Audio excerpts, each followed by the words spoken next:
fatmirësisht ose fatkeqësisht duhemi me e thonë që ky fenomen është prezent në shoqërinë tonë. Është akoma prezent? Është prezent ende edhe sot, mirë po fatmirësia e kësaj dukunie është që tashmë pranohet për institucioneve që është prezente.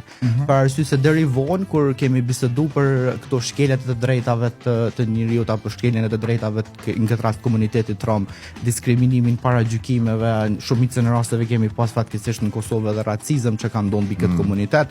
Në çfarë forme është protestuar nga ana e institucioneve që nuk qëndron, nuk është e vërtetë. Jeni të dashur me na vendos një njoll të zezë si institucion. Mirë po fatmirësia e kësaj është që sidomos këto 4 vitet e fundit institucionet si lokale si qendrore e pranojnë që dukuria është prezente, edhe në çfarë forme janë të gatshëm për të bashku forcat edhe me aktorë të ndryshëm për ta luftuar apo parandolu këtë dukuri. Kjo është e mira e jonë në Kosovë, të cilën e kemi arrit.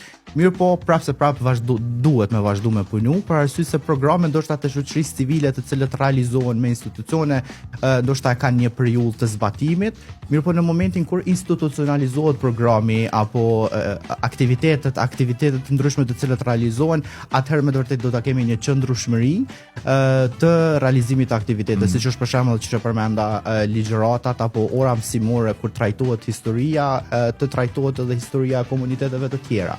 Në këtë rast mund ta themi që arrim një institucionalizim të programeve tona, mirë po fatkeqësisht për momentin kurrikula arsimore nuk e ka këtë pjesë përfshine në kuadër. Kurrikula arsimore ka edhe mungesa të shumta, nuk do të po.